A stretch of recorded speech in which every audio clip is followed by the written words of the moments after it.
Marcel Lebrun est docteur en sciences, actuellement professeur émérite en technologie de l'éducation en faculté des sciences de l'éducation et conseiller pédagogique au Louvain Learning Lab de l'Université catholique de Louvain en Belgique, donc il nous parle depuis la Belgique.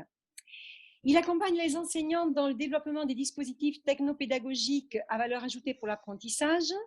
Il s'intéresse aux modifications induites par le numérique dans la société, les rapports au savoir et le rôle des acteurs, et à l'hybridation dans les dispositifs de formation et en particulier les classes inversées. Alors, merci beaucoup tout d'abord pour votre invitation, pour la présentation.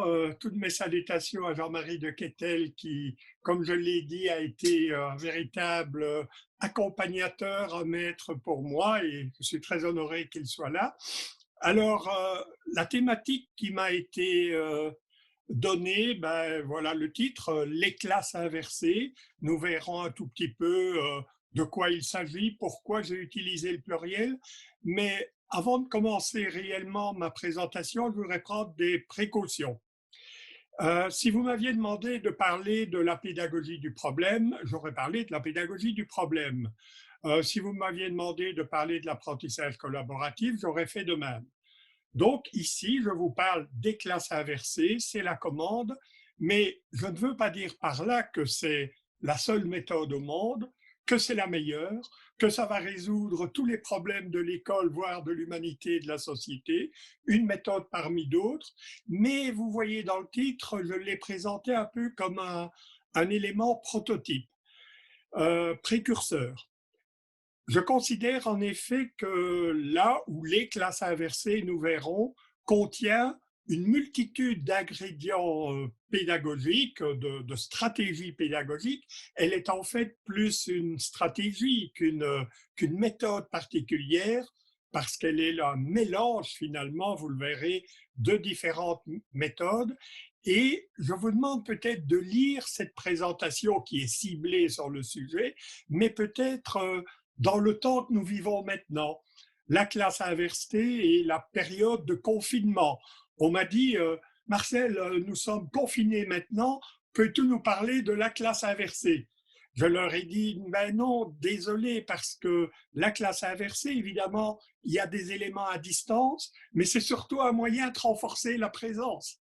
Et donc, vous voyez que nous avons un objet complexe qui nous permettra malgré tout de tracer des pistes pour cette période de confinement et également ce qui va suivre, l'après-confinement, le post-Covid, comme on dit. Alors, mon titre, les classes inversées, je voudrais commencer cette présentation historiquement. Au début, on parlait de la classe inversée.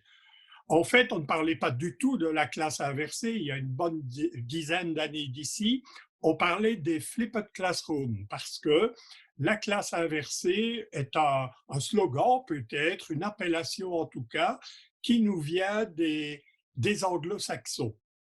Alors, en effet, c'est vers les années 2008 que le vocable, en tout cas, est apparu. Je vois déjà des participants me dire « Oui, mais vous savez, moi, il y a 40 ans d'ici, j'ai déjà eu un professeur qui faisait la classe inversée. » Et je répondrai simplement « Un? Un seul? » Non, ici nous parlons d'un mouvement qui s'est développé progressivement aux États-Unis d'abord, en francophonie ensuite, et ceci à partir des années 2008. Ce que je voudrais vous dire à ce niveau, c'est que cette idée-là de la classe inversée n'est pas venue d'un écrit, d'un article, d'un chercheur en sciences de l'éducation, voire de politique. C'est une affaire d'enseignants, et en particulier de deux enseignants que je présente là, Monsieur Berkman et Monsieur Sams, qui étaient des enseignants de chimie dans le secondaire. J'insiste dans le secondaire, on n'est pas ici dans le supérieur, etc. Et qui en avaient un peu assez de voir pendant que eux expliquaient la belle chimie, de voir leurs élèves tripoter sur leur smartphone à regarder des vidéos.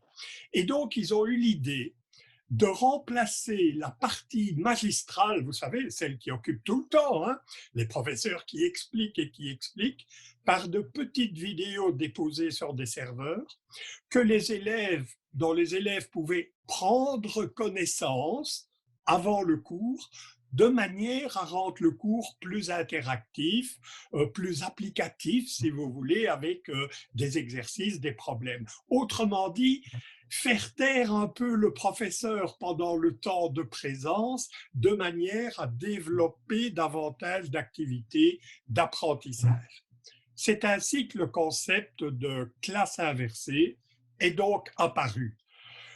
Je m'en suis emparé, si vous voulez, assez tôt parce que, encore une fois, je ne trouve pas que c'est la solution à appliquer tout le temps, toujours, la bonne solution pour l'éducation, mais c'est une méthode qui peut se révéler intéressante dans les contextes que nous vivons, dans le contexte de société numérique, voire d'humanité numérique, comme en parle Milad Douei. J'en parlais en 2012 à l'Association internationale de pédagogie universitaire et cette classe inversée singulière, la classe inversée, comme s'il y avait une façon de faire la classe inversée, je l'ai très vite appelée le type 1. Je vais vous dire pourquoi. Parce que à partir de cette idée d'utiliser la présence et la distance, des vidéos à distance, des activités en présence, sont nées différentes façons de faire la classe.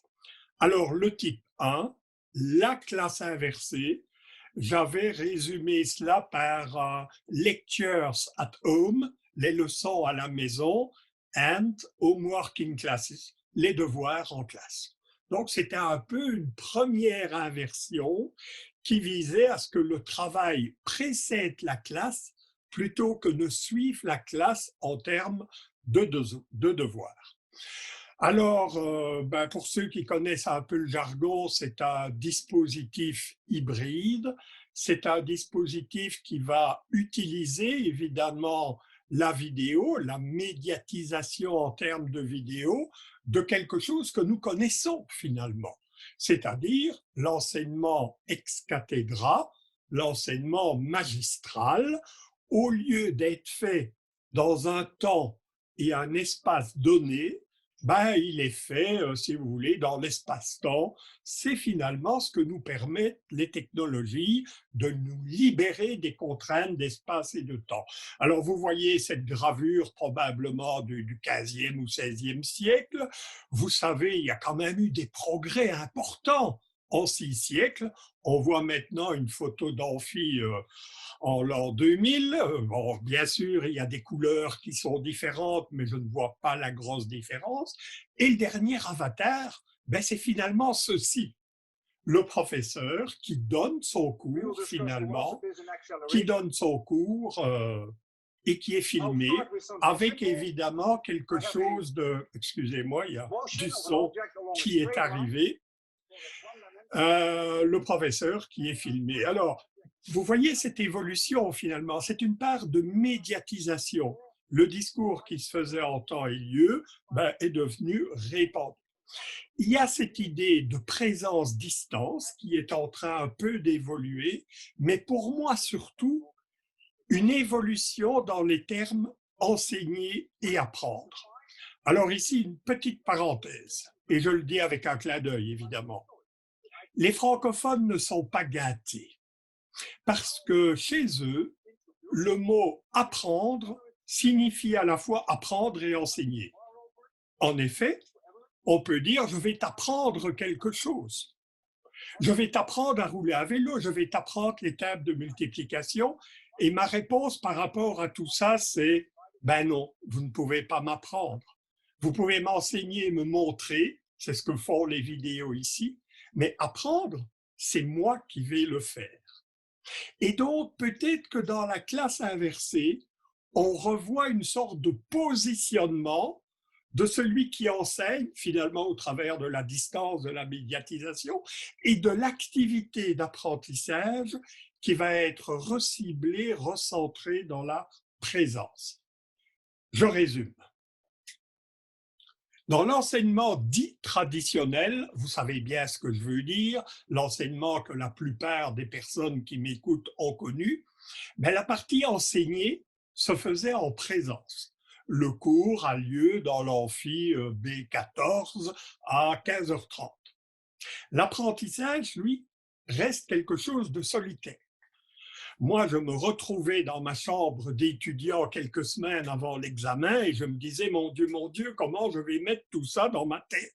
Ce qui dit bien que l'apprentissage était quelque chose qui était loin du professeur, loin de l'école, loin de la classe. L'idée de la classe inversée, ben c'est qu'une partie, j'insiste, une partie de l'enseignement, puisque maintenant nous avons clarifié ces termes, peut se faire à distance. Et vous voyez, j'ai poussé le clin d'œil jusqu'à mettre des livres, n'est-ce pas? Il pouvait déjà se faire à distance, mais le but avoué, ce n'est pas tant la médiatisation des cours à distance, vous savez, il y en a sur tous les sujets, il suffit de se balader un peu sur Internet. Le but est le seul de la classe inversée, c'est de redonner du sens à la présence. De dire, mais pourquoi diable allons-nous nous rencontrer dans un lieu donné si c'est pour faire quelque chose que nous pouvons faire à distance? Et mon exposé d'aujourd'hui en est largement la preuve. Alors attention avec le à distance. Beaucoup ont traduit à la maison. Alors évidemment, on a tiré sur le bonnet en disant, mon Dieu, on va donner des vidéos aux élèves et vous vous rendez compte, ils n'ont pas tous les moyens, etc., etc., etc. Non, le à distance veut dire à distance de l'enseignant, en autonomie. À la maison peut-être, mais pourquoi pas dans un local qui aurait été dédicacé à cela dans l'école, où les élèves pourraient en autonomie donc aller revoir, aller voir, prendre connaissance de parties de la matière avant de rencontrer l'enseignant. On retrouve ici déjà des idées de l'après-confinement, où on dit que peut-être le professeur va devoir travailler avec des groupes restreints pendant que d'autres vont prendre connaissance de la matière dans une autre salle, etc., etc. La classe inversée, dernier résumé, je l'ai déjà dit, beaucoup de questions. Beaucoup de questions, je les entends, hein, les grands pontifs. Alors, la classe inversée, ça marche mieux, on ne sait pas très bien quoi, on ne sait pas mieux pourquoi, mais enfin, est-ce que ça marche mieux? Ça donne de meilleurs résultats, mais pourquoi changer un système qui marchait aussi bien jusqu'à présent? Enfin, vous voyez ce que je veux dire. Vous avez des résultats de recherche scientifique là-dessus? Enfin, un phénomène qui est encore dans les pratiques, qui est là depuis 10 ans, n'exagérez pas, écoutez les enseignants qui en parlent. On m'a dit que les élèves avaient de meilleures notes aux examens. Enfin, vous voyez toutes ces questions qui ont été posées, et heureusement qu'il y a eu des questions, c'est sans doute la richesse de la classe inversée. Aussi, son association avec le numérique. Est-ce que le numérique, c'est vraiment utile pour faire de la classe inversée? Ben oui, ça aide. Je pense que c'est une partie de la raison du développement de la classe inversée, mais on pourrait faire de la classe inversée autrement. Et Jean-Marie se souviendra de Nicolas Rouche, qui m'a donné des cours de mécanique quand j'étais le petit Marcel sur les bancs de la première année à l'université. Il nous a donné aucun cours. Il nous demandait de lire chaque semaine un chapitre de son livre et il se tenait à disposition des étudiants pour répondre à leurs questions. Nous avons très vite appris, n'est-ce pas? Oh, je vous entends. Ah, mais les étudiants, ils ne regarderont pas les notes du professeur. Mais nous, on a très vite compris la troisième, quatrième semaine, quand le professeur refusait de réexpliquer la matière en disant c'est dans mon livre, je suis là pour répondre à vos questions, pas pour refaire le cours, il est déjà là. Ben, nous avons très vite compris que nous avions intérêt à préparer des questions et je vous dirais qu'une demi-heure avant le cours, les étudiants se réunissaient pour préparer des questions au professeur. Alors, vous me direz, ben voilà, beaucoup d'interpellations et peut-être qu'on a besoin d'une boussole, on a besoin d'une carte d'orientation. Où va-t-on? D'où vient-on? Que veut-on faire? Pourquoi ça change? Pourquoi devrait-on changer? Alors, je cite ici cette idée de la boussole, hein, venant d'un des grands penseurs de l'évaluation, qui disait, si vous n'êtes pas sûr de l'endroit où vous allez, vous risquez de vous retrouver ailleurs, ce qui, à mon sens, n'est pas grave du tout, mais j'ai rajouté, et de ne pas le savoir, ça me paraît un tout petit peu plus grave. Alors, les fondements pour lire ce phénomène des classes inversées, et je vous dirais que je vais aller peut-être assez vite sur ce point, c'est ce que moi j'ai appelé la cohérence pédagogique, ce que M. John Biggs appelait le constructive alignment, l'alignement constructif, quelque chose que vous connaissez très bien. Tout le monde me dit d'ailleurs qu'ils connaissent cela, et pourtant, en ce qui me concerne, je crois que ça fait encore de nombreux problèmes. L'alignement, c'est de dire comment vais-je rendre cohérent un ensemble de finalités, d'objectifs qui peuvent être exprimés en termes de compétences, ce genre de choses, avec les méthodes. Veiller à cette cohérence-là. Beaucoup d'enseignants me disent « Ah, et quels sont les objectifs dans votre cours ? Ah, je veux développer l'esprit critique des élèves. Ah oui, et comment faites-vous ? Je leur explique des critiques de texte, je leur montre, je leur fais des critiques par rapport à des œuvres d'art, etc. Oui, mais eux, que font-ils? Comment est-ce qu'ils apprennent la critique, à part le blabla sur vos tableaux et la littérature? Donc, cette cohérence est importante, l'évaluation aussi. Ah, vous voulez développer l'esprit critique. Et comment allez-vous évaluer ça? Voyez un peu ce système. Pour moi, ça a toujours été ma boussole finalement. Quand un enseignant m'explique une méthode pédagogique, il commence tout de suite à me dire « Ah oui, j'ai mis des vidéos et alors les étudiants font ceci. » Oui, attends. Quels sont tes objectifs? Ah, ils sont ceux-là. Et comment vas-tu évaluer? Donc ça, c'est John Biggs, l'alignement constructif. Alors, Lebrun, je pense, a rajouté là-dedans, ça a été presque une hérésie, n'est-ce pas, les outils, parce que nous sommes plongés dans des outils, ils sont là. On voit souvent dans les outils une façon de revitaliser l'école, de lui donner un nouveau souffle, et souvent, on voit, on met des outils, mais on ne sait pas très bien pourquoi on les a mis. Oui, l'école a pris un abonnement à tel logiciel, etc., etc. Je vous signale que dans les derniers écrits, John Biggs a introduit, suite à un article que j'ai écrit dans ce sens-là, vous avez les références en rouge, hein, les petits HTTP bit.ly sont les références, mais a repris cette idée de marier finalement l'alignement objectif, méthode, évaluation dans la réflexion sur le numérique et les outils. Les objectifs, je vais aller très vite.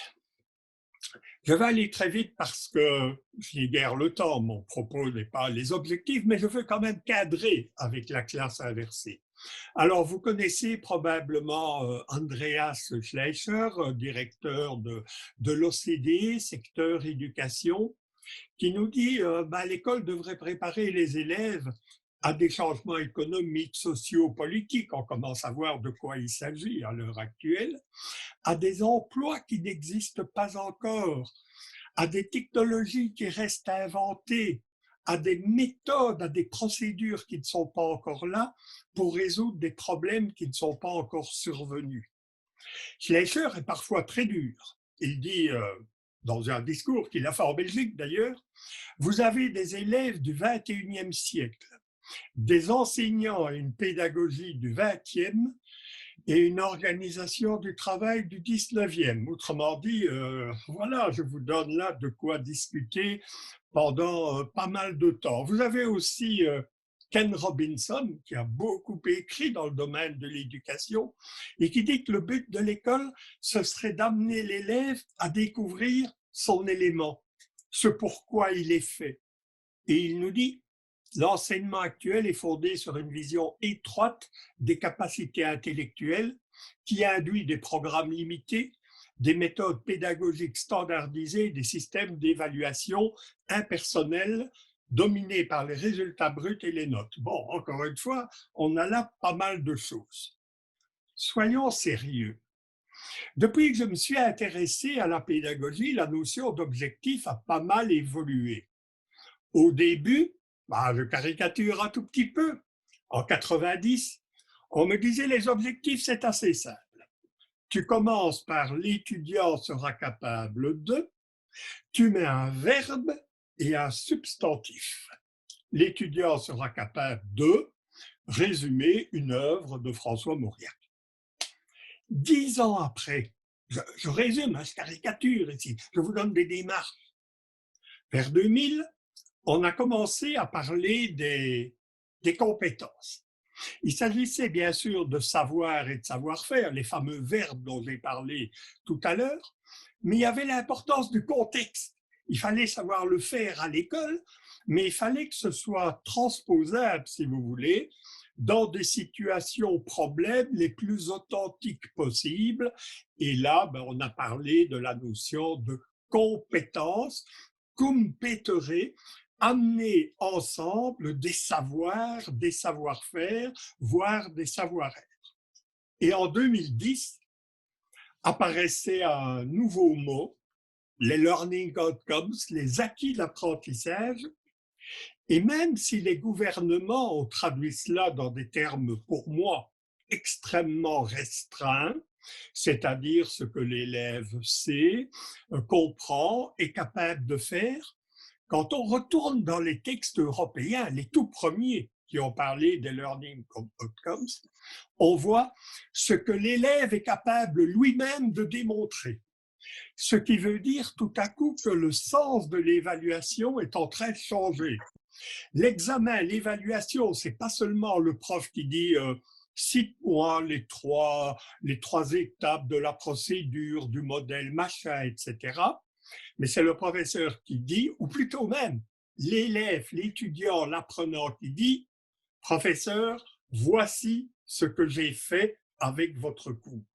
On retrouve pratiquement la notion de chef-d'œuvre et du fait que la démonstration de l'acquis de l'apprentissage revient finalement à l'apprenant.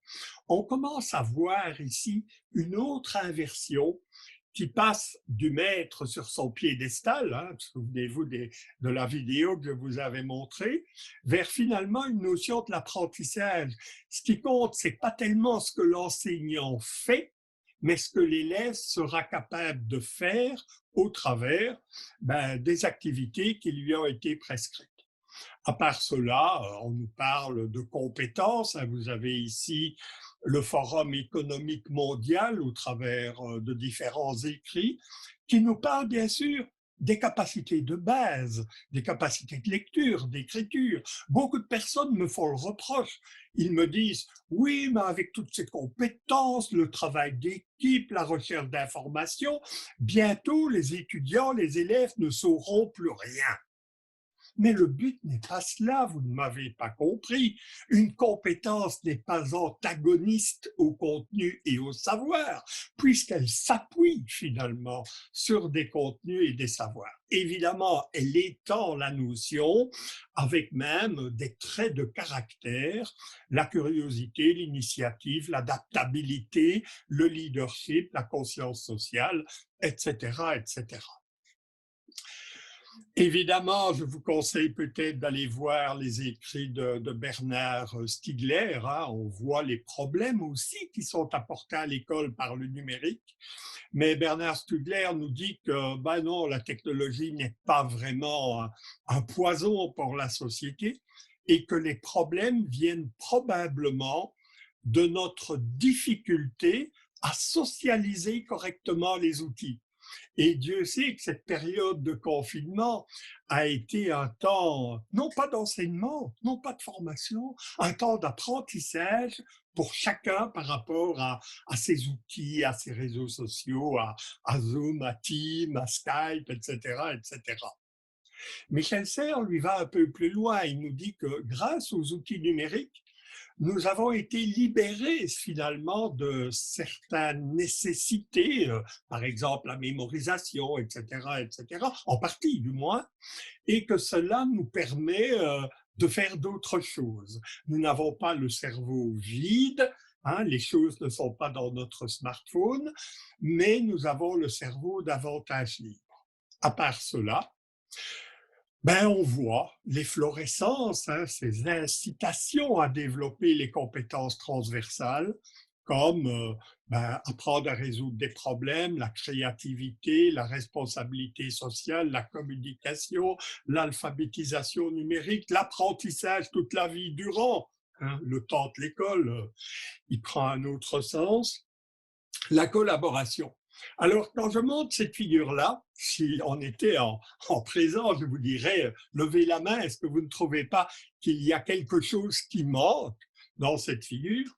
Et évidemment, quelque chose qui manque, ce sont les contenus, les disciplines, vos disciplines, mais mon Dieu, où sont les disciplines? Eh bien, regardez bien le cercle blanc que vous voyez là, elles sont là. Autrement dit, dans l'école du XXe siècle, d'il y a 20 ans, les savoirs et les disciplines étaient au centre. Et les compétences étaient finalement un produit d'à côté, un side product, comme on dit. Quelque chose que l'on acquiert en passant. À l'heure actuelle, les compétences deviennent centrales et les savoirs en sont externalisés. Non, non, ce n'est pas vrai. Si, c'est vrai. Je ne veux même pas de questions et de discussions là-dessus. Les savoirs sont, à l'heure actuelle, externalisés. Ça ne veut pas dire que nous devenons tous malins. Ça ne veut pas dire que nous n'avons pas besoin d'enseignants, de personnes qui vont nous donner des signes, des critères, des consignes. Non, non, bien sûr. Mais il y a quand même ce mouvement-là qui appartient finalement au mouvement des classes inversées. Pour les méthodes, je viens de vous parler un peu des objectifs en les reliant aux classes inversées. Pour les méthodes, les méthodes, il y en a beaucoup. On parle ici de Robert Gagné, hein, qui est encore un peu dans le behaviorisme, qui nous dit voilà les étapes qu'il faut suivre pour qu'un élève apprenne, pour que moi, enseignant, je fasse apprendre un élève comme si c'était possible. Mais ces méthodes sont intéressantes. Elles nous disent, par exemple, informer l'apprenant de l'objectif. Est-ce que nous faisons vraiment ça dans nos cours?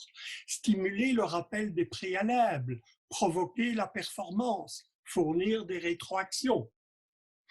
D'autres vous parleront de l'enseignement explicite, qui est également une forme de behaviorisme, d'activité que l'enseignant peut mettre en place pour encourager.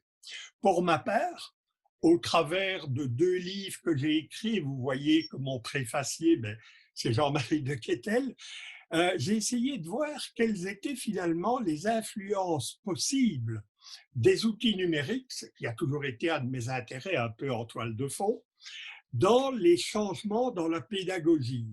Et ceci, ça date quand même des années 99-2000.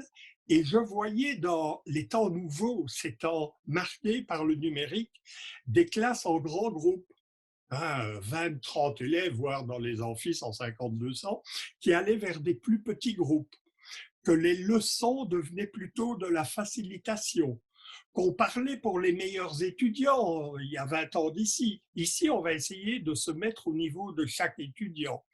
Au lieu de parler de tests et d'examens, on va parler de production. J'ai déjà parlé de ces choses-là. Les structures en deviendraient peut-être plus collaboratives. On va parler de la différenciation, etc., etc. Alors ici, je vous livre ma phrase fétiche. Qu'est-ce que c'est former? Qu'est-ce que c'est éduquer?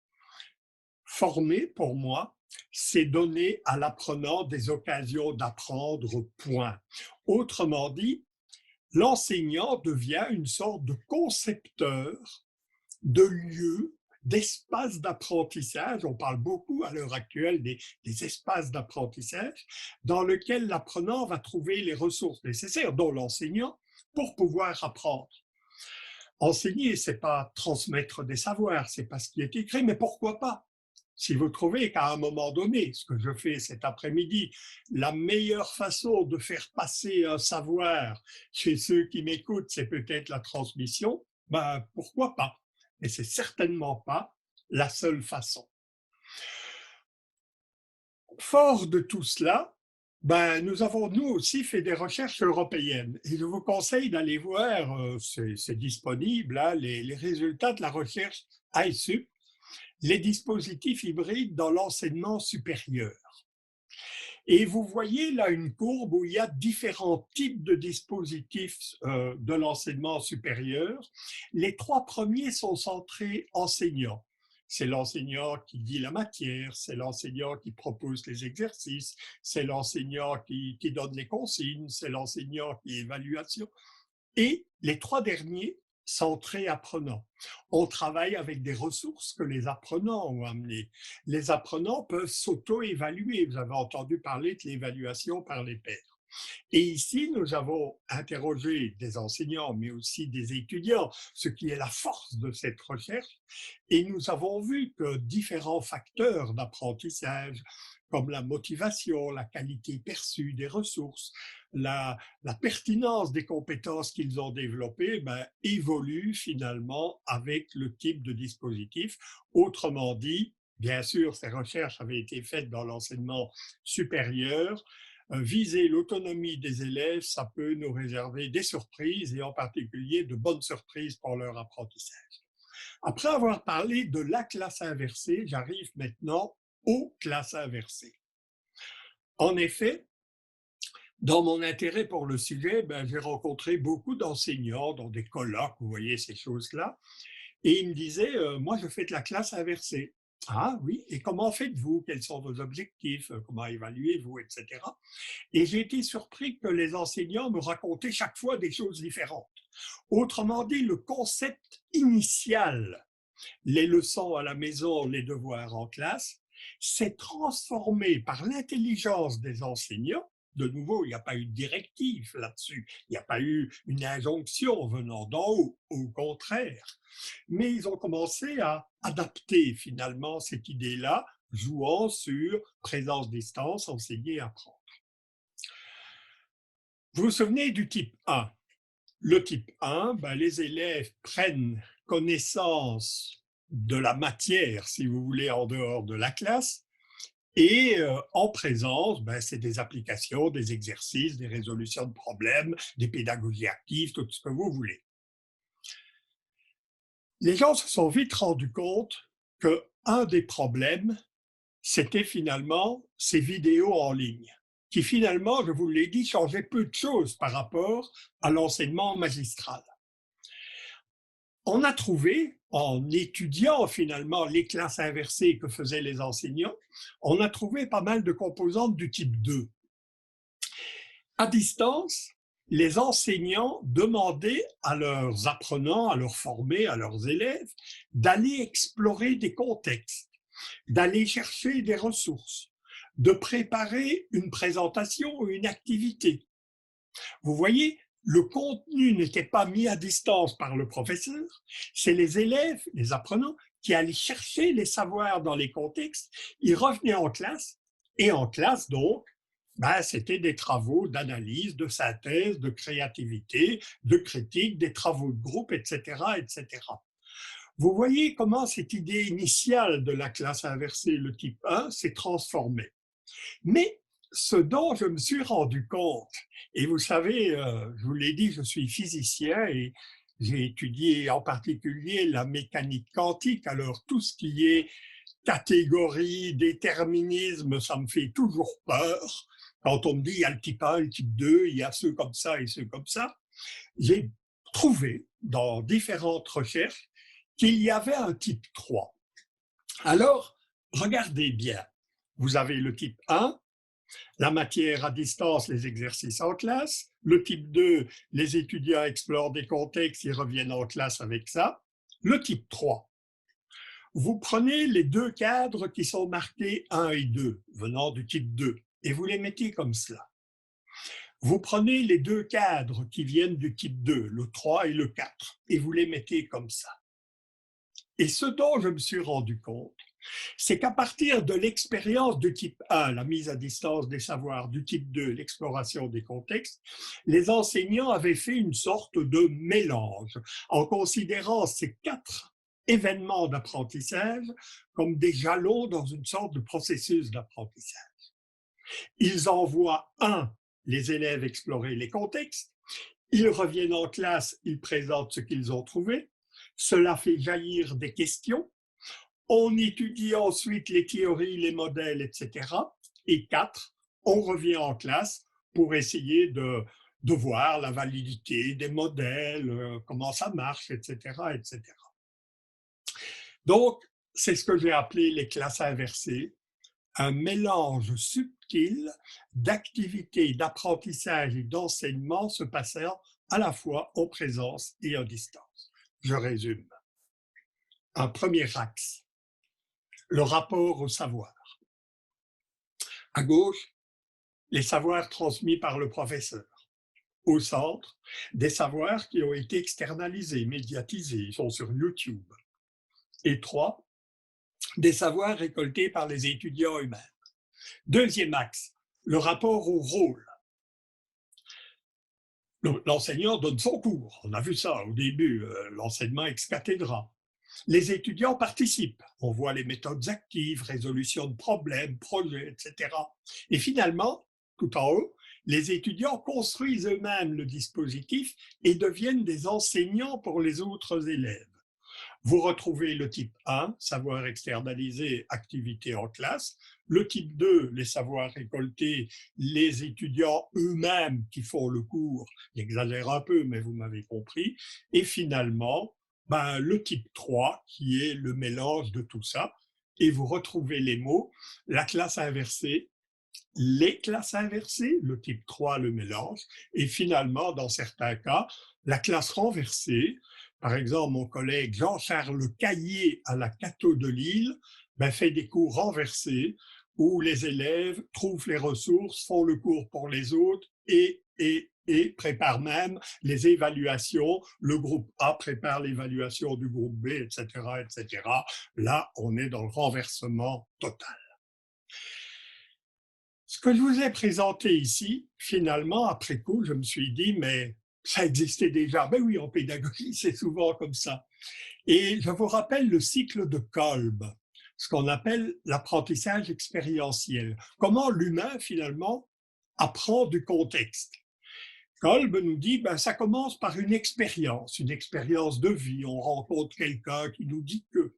Ensuite, il y a, vous allez vers la droite, une observation réflexive. On analyse, mais qu'est-ce qui s'est passé? J'ai pas compris. Ensuite, on va conceptualiser. On va essayer de trouver des réponses.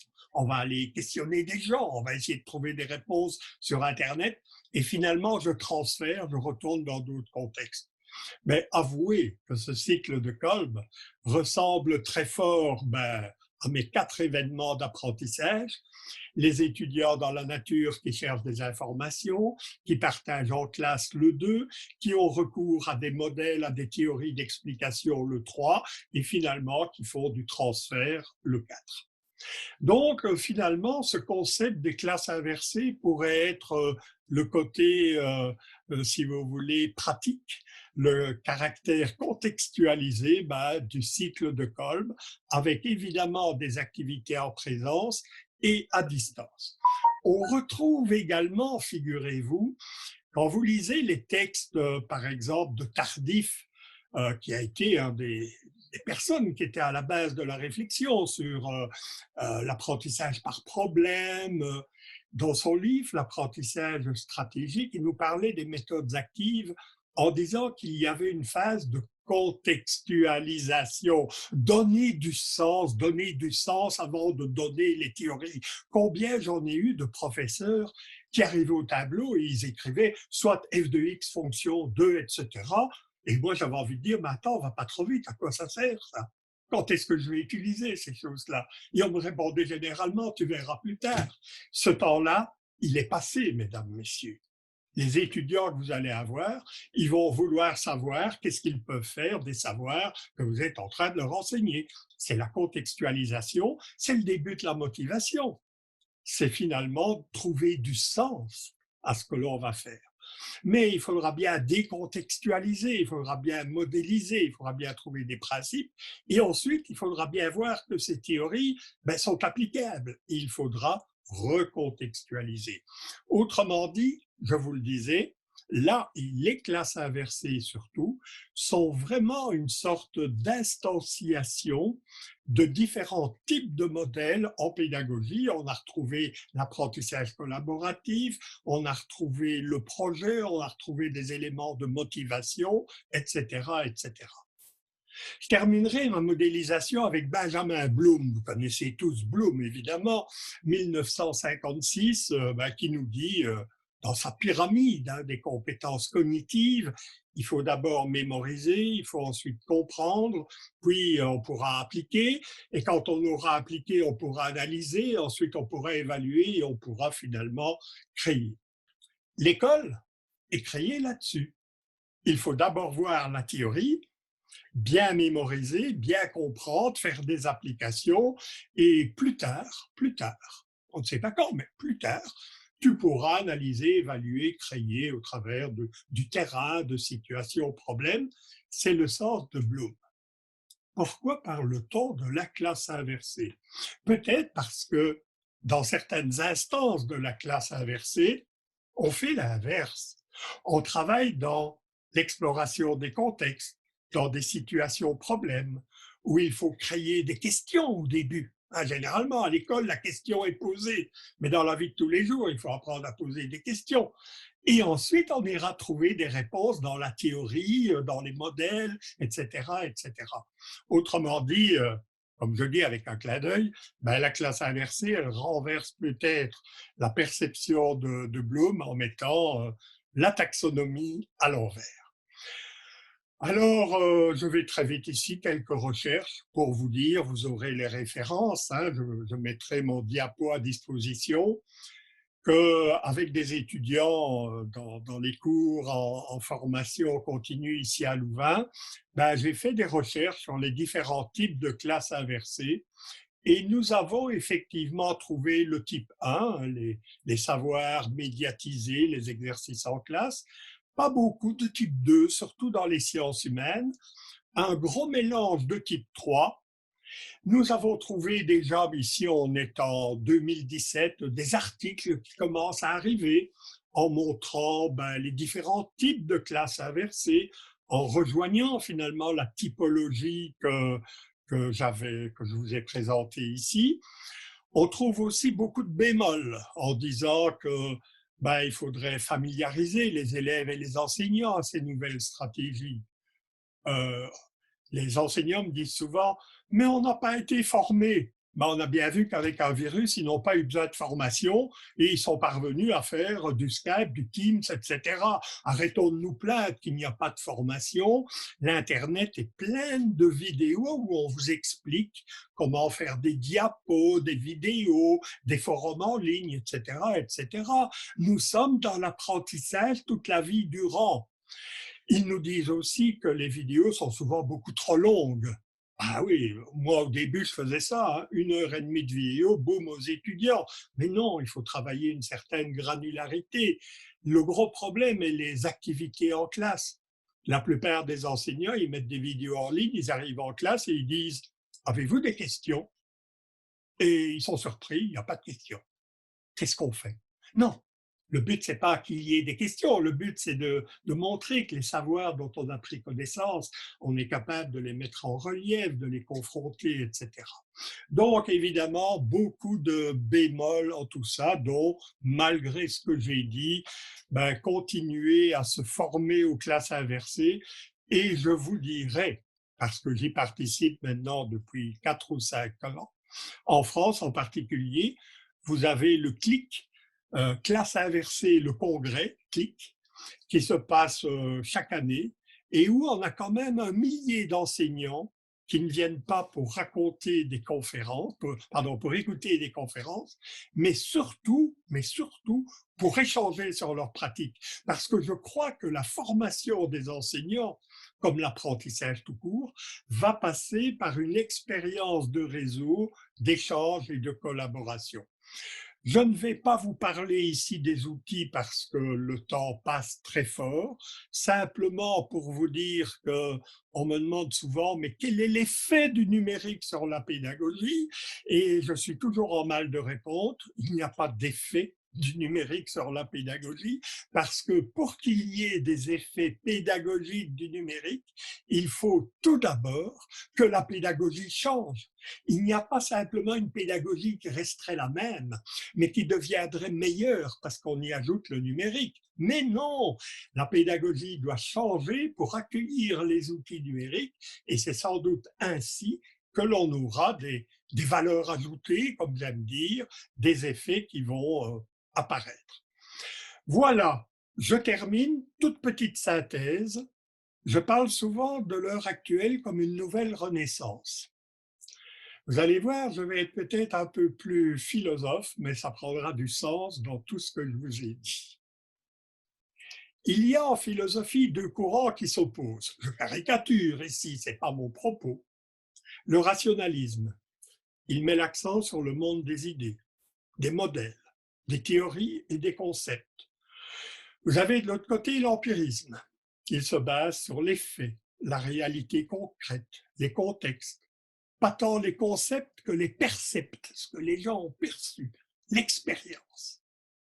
On a vu que l'ancienne école, l'école d'il y a 20 ans, on parlait du monde des idées, il fallait la transmettre pour changer les conceptions des apprenants, augmenter leur savoir. On parle aussi du constructivisme. On va partir de ce que les élèves savent pour modéliser. Vous retrouvez là le type 1 et le type 2, mais le type 3 en fait la synthèse. Peut-être que c'est ça finalement que nous allons devoir apprendre. Il n'y a pas une préséance, pour moi en tout cas, qui suis scientifique de formation, du monde des idées sur le monde de l'expérience. Les idées viennent de l'expérience et les idées alimentent finalement l'expérience. Les deux sont possibles et c'est peut-être ça la leçon des classes inversées.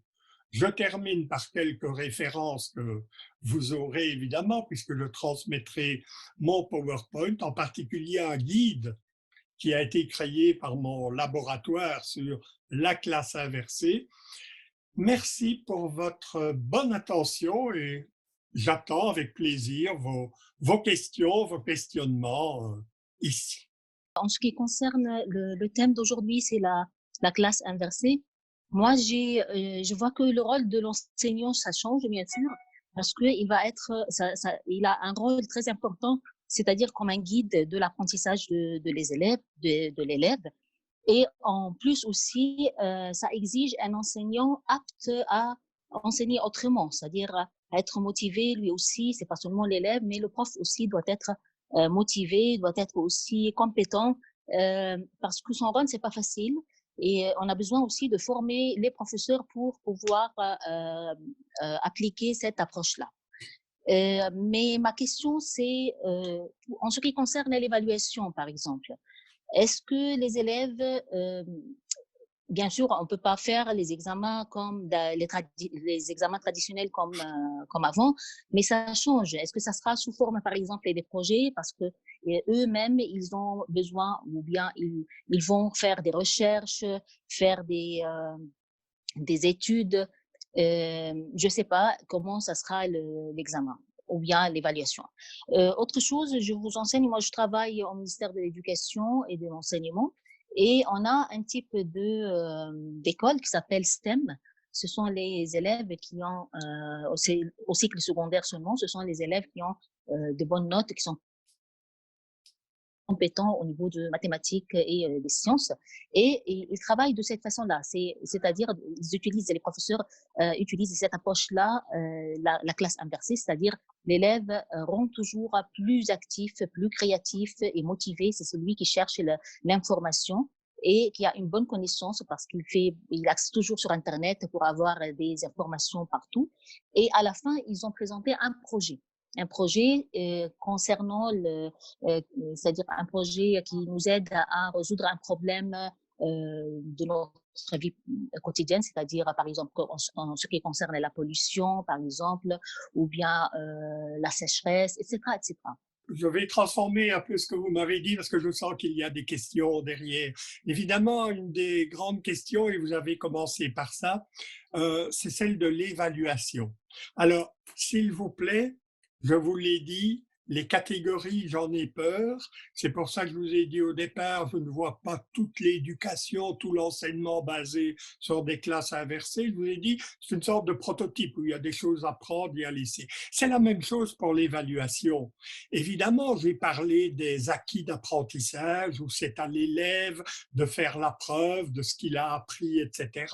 Et vous avez cité les expériences STEM où l'élève vient avec des projets, il est capable de les expliquer, les autres élèves deviennent des évaluateurs de ce projet. On parle de l'évaluation par les pairs, c'est aussi vraiment quelque chose d'important auquel il faudra initier les enseignants et les étudiants, n'est-ce pas?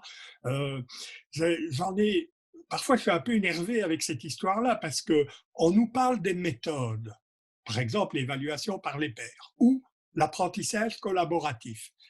Ah oui, moi je fais de l'apprentissage collaboratif dans mes cours. Ah oui, oui, je peux venir voir. Et qu'est-ce qu'on voit?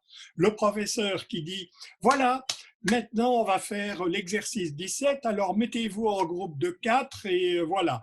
Et puis la cloche de l'école sonne, ben voilà, c'est terminé à la semaine. Mais attendez, si l'objectif était que les étudiants apprennent à travailler en équipe, cet objet-là doit faire l'objet d'une formation comme les contenus.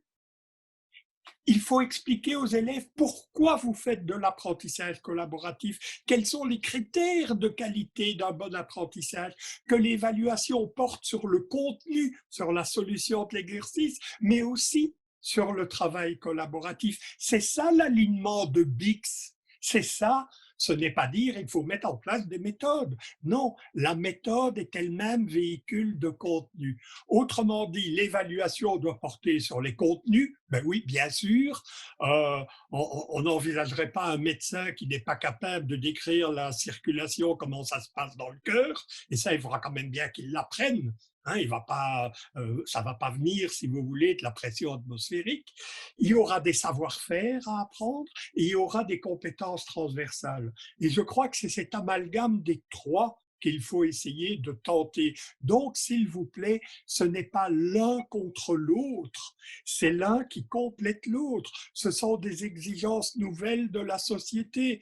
Oh oui, peut-être qu'au XXIe siècle, les élèves ne connaîtront plus les dates des différentes croisades, ils ne connaîtront plus peut-être la date de la découverte de l'Amérique par Christophe Colomb. On n'est même pas sûr que ce soit lui qui l'ait découvert, mais enfin, ils doivent quand même apprendre ça.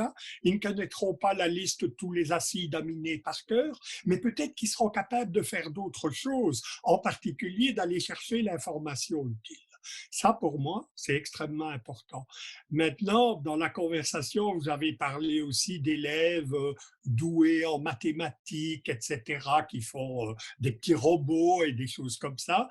C'est très bien, mais beaucoup de recherches montrent que la classe inversée ou les classes inversées sont une occasion de différenciation et que parfois, elles ont des effets supérieurs chez des élèves qui sont classés a priori comme, vous savez ce que ça veut dire, moins bons, et des effets parfois moindres chez les meilleurs élèves. Pourquoi? Mais parce que les meilleurs élèves, ce sont ceux qui ont appris à bien étudier leurs cours, à faire ce que le professeur leur dit et à avoir de beaux points. Mais quand on les met dans des situations d'incertitude où ils doivent eux-mêmes répondre à des questions, ils sont parfois un peu le bec dans l'eau.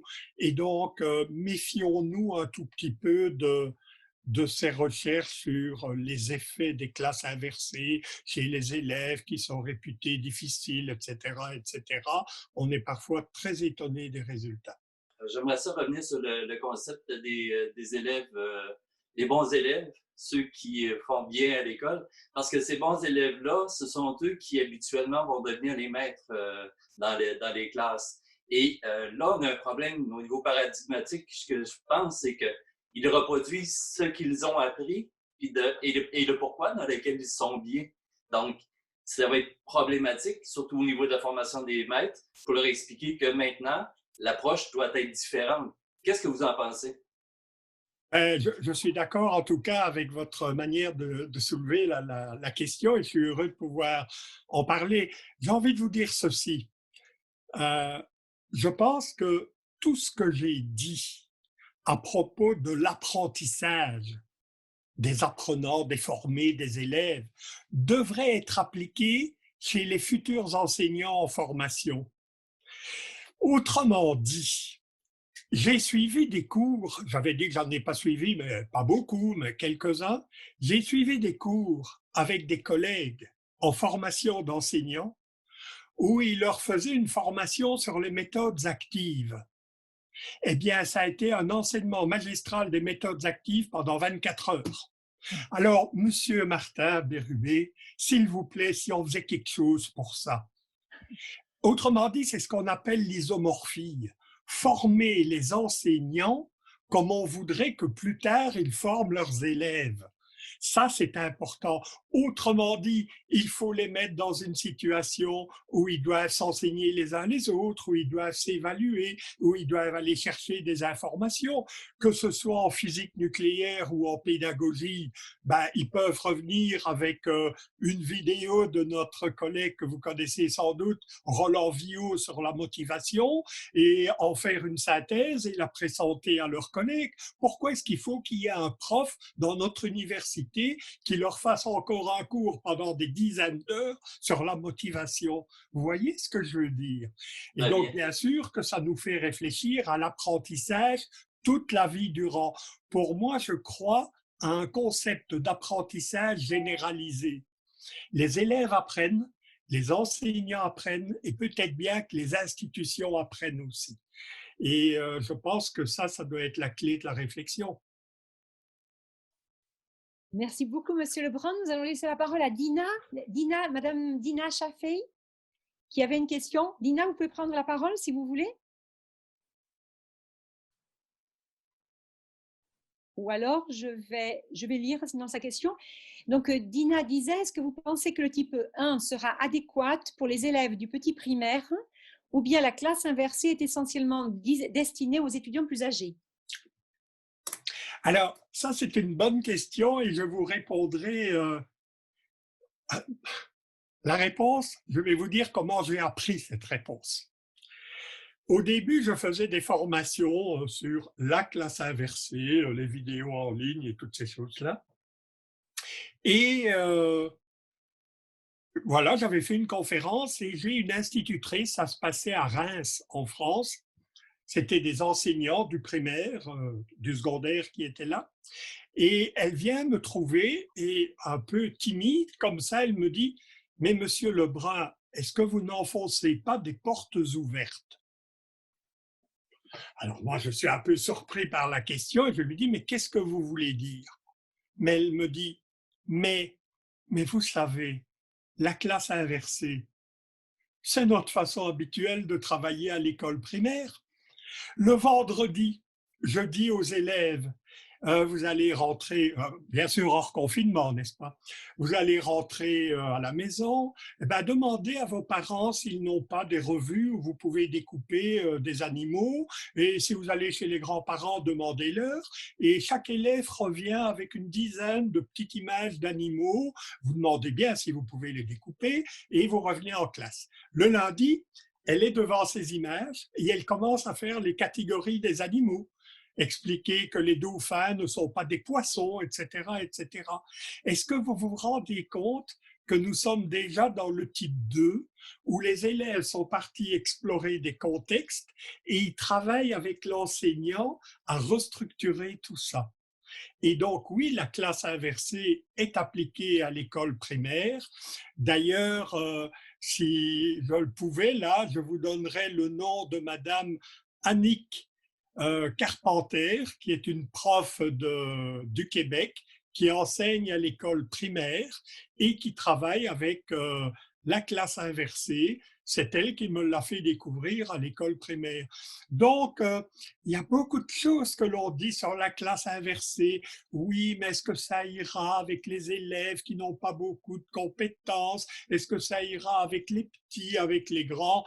Écoutez, ne cherchez pas des tas de raisons.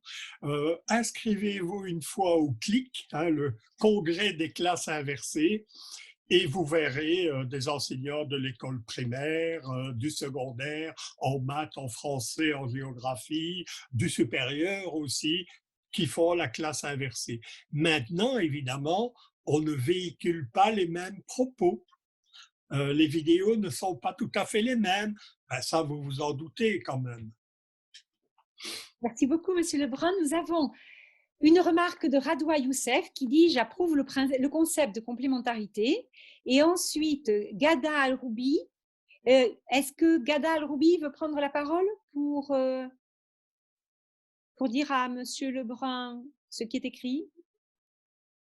Ou sinon, je vais le lire alors. Donc, Gada Al-Roubi dit « Les étudiants ont tendance à se plaindre en ce qui concerne à quoi bon se savoir. Ce qui serait génial, c'est que la classe inversée puisse résoudre cette question obsessionnelle. » Oui, évidemment, je ne pense pas que ça va aller tout seul, n'est-ce pas? Je pense que chez les enseignants, il y a souvent un déficit d'explicitation. Pourquoi je vous demande de faire ça? Et pourtant, on sait depuis les behavioristes il y a très longtemps que l'explicitation des consignes est un facteur de motivation, mais aussi d'engagement dans l'activité. Alors, je pense là qu'il est, pour moi en tout cas, très important de dire aux élèves, aux étudiants, pourquoi vous êtes en train de travailler comme cela. Et je me souviens, ça c'était avec des grands cette fois-ci, de mes étudiants, j'avais présenté l'évaluation par les pairs. Et j'avais mis mes étudiants en groupe de 4 ou 5 étudiants et je leur avais dit, le groupe B va évaluer le travail du groupe A, le groupe C du groupe B, etc., etc. J'étais dans l'amphi à ce moment-là en train de présenter l'activité et un élève, un étudiant s'est levé. Il s'est levé.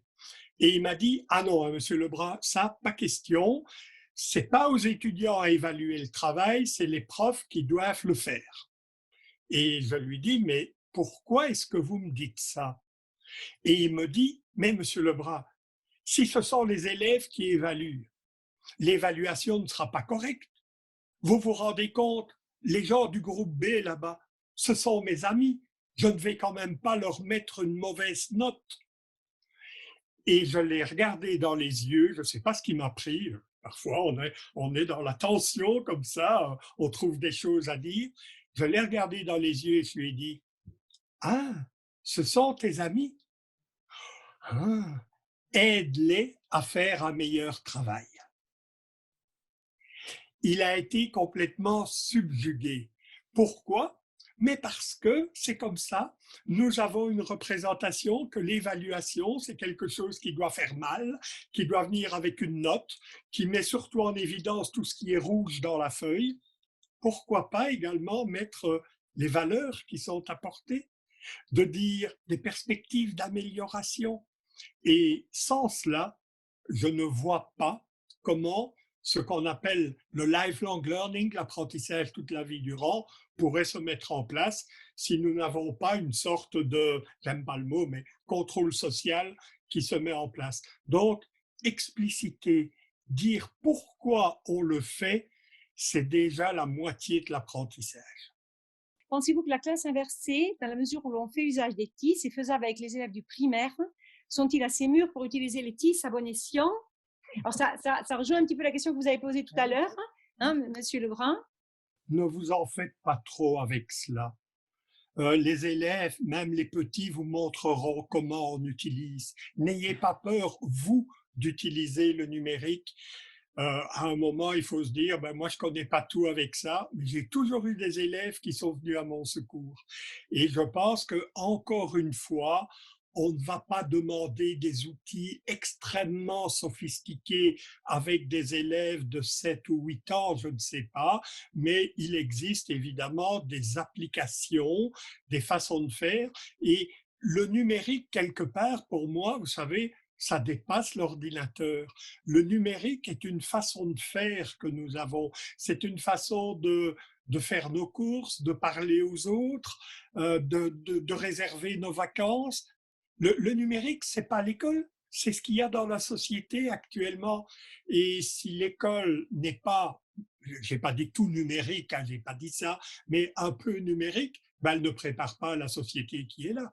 J'aimerais revenir justement sur le conditionnement des bons étudiants. Je vais le goût de vous relater une anecdote toute personnelle.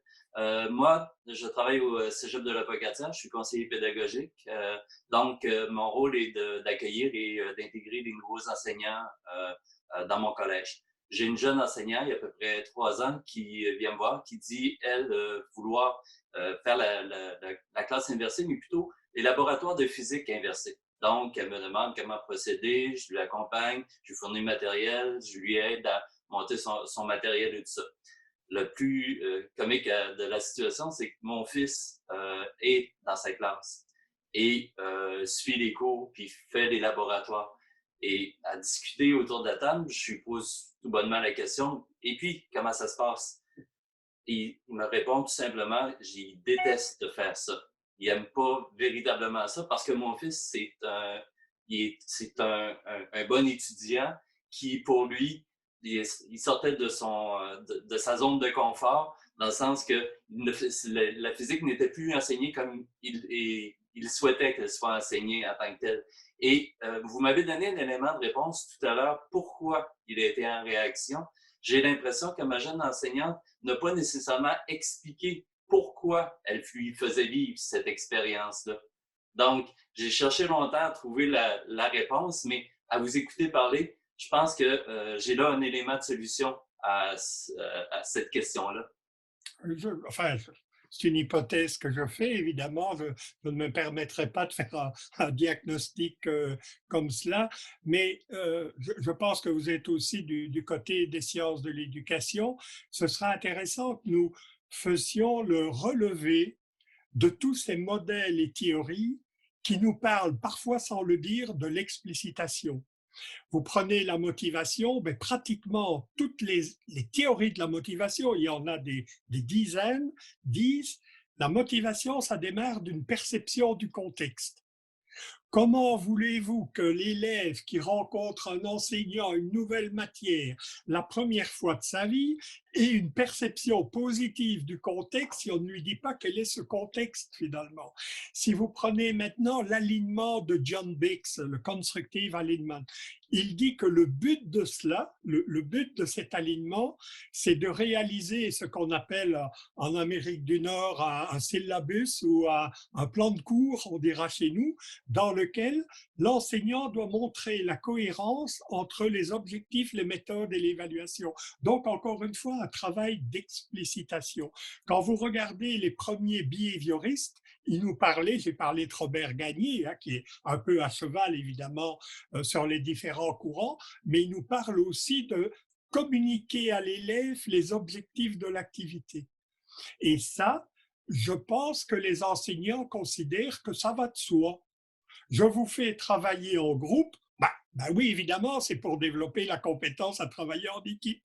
Oui, mais comment je pourrais la développer si je ne reçois pas un feedback, non pas sur le contenu que j'ai travaillé, mais sur le travail d'équipe? Et donc, voilà, donc je pense que je dirais bien que c'est une des tâches importantes, tout en disant que moi-même, voyez-vous, je suis quelqu'un qui adore l'enseignement magistral. J'adore. Et j'ai dû y renoncer à un moment parce que je voyais que mes élèves n'étaient plus intéressés, ils ne venaient pas au cours, etc. Ça ne veut pas dire que j'y ai renoncé à 100%. Je fais des pédagogies actives où c'est les étudiants qui amènent beaucoup de choses. Ils se présentent les uns les autres.